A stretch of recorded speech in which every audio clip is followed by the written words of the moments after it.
क्या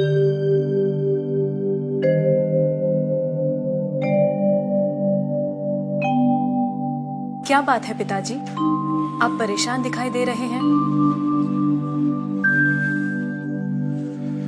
नया राजा बावला है। क्यों? कहता है ईश्वर कहाँ है, प्रमाण दो। वह किसे देख रहा है, कहां देख रहा है, इस समय क्या कर रहा है। और नास्तिक है बेटा, जो कल तक किसी ने उत्तर नहीं दिया तो वह सारे मंदिरों से मूर्तियां हटवा देगा। बस इतनी सी बात और इतनी चिंता। बेटा बड़े बड़े विद्वान। पिताजी, आप कल मुझे राजा के पास ले चलिए, मैं उनके प्रश्नों का उत्तर दूंगी।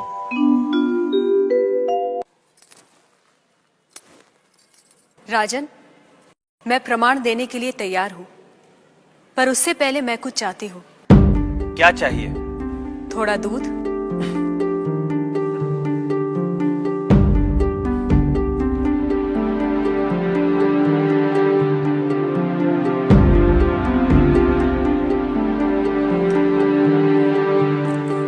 राजन, इस पात्र में आपको क्या दिखाई दे रहा है? दूध? क्या दूध के अलावा कुछ और दिखाई दे रहा है? नहीं। पर मुझे तो मक्खन भी दिखाई दे रहा है। क्या आपको मक्खन दिखाई दे रहा है?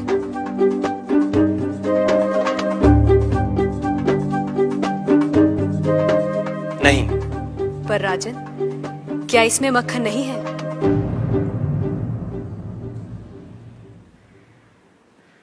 है।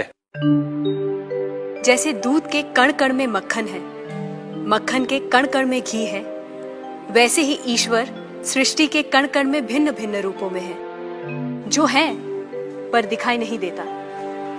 जैसे दूध से मक्खन पाने के लिए उसे मथना जरूरी है, उसी तरह वेदांत के श्रवण, वेदांत का मनन और उसके निहितार्थ पर निरंतर ध्यान के द्वारा ही ईश्वर का अनुभव किया जा सकता है। राजन, क्या आपके पहले प्रश्न का उत्तर आपको मिल गया?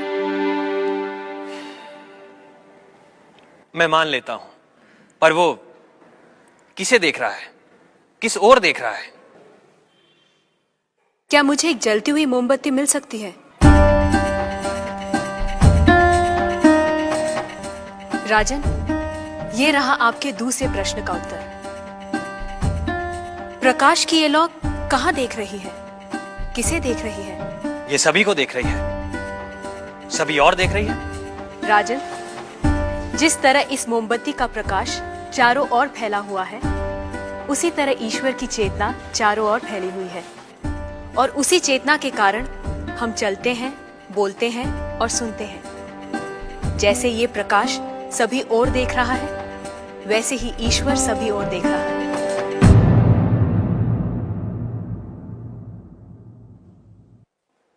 अब आपका तीसरा प्रश्न।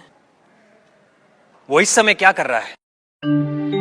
राजन, इस समय मैं आपके प्रश्नों का उत्तर दे रही हूं, इसलिए मैं तुम्हारी गुरु हूं और तुम मेरे शिष्य। पर मैं खड़ी हूं और तुम बैठे हो।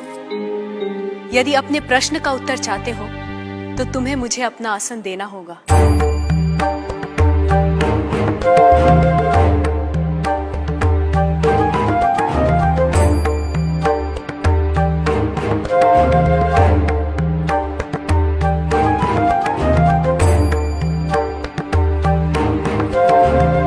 राजन, ये रहा तुम्हारे तीसरे प्रश्न का उत्तर। कुछ देर पहले आप सारे मंदिरों से मूर्तियां हटवाने का विचार कर रहे थे। इस समय आप ईश्वर के बारे में फिर से विचार करने लगे हैं। आप मेरे स्थान पर खड़े हैं और मैं आपके सिंहासन पर बैठी हूं। इधर एक राजा को सामान्य नागरिक का स्थान और एक सामान्य नागरिक को राज सिंहासन दे सकता है। ये आप देख रहे हैं। आप मेरे स्थान पर और मैं आपके स्थान पर बैठी हूं। ईश्वर इस समय ये करवा रहा है। उस अनंत और असीमित शक्तियों के स्वामी, जिसने ये सुंदर, अद्भुत, विस्मयकारी और महान संसार रचा है, जिसमें सूर्य, चंद्र, तारे, ग्रह, नक्षत्र अपने अपने स्थान पर स्थिर और गतिमान है, जिसके कण कण में एक व्यवस्था है। ऐसे शब्दों और ज्ञान से परे ईश्वर के लिए क्या संभव है? कहिए राजन, क्या मंदिरों से मूर्तियां हटवाई जाएं? मूर्तियां तो उस ईश्वर की प्रतीक है, उनका मूर्त रूप है। वह सर्वज्ञ, सर्वशक्तिमान, सर्वव्यापी ईश्वर सर्वत्र है। किसी ने उसको पत्थर में पाया, किसी ने पेड़ों में, किसी ने शब्दों के माध्यम से, तो किसी ने प्रार्थना करके।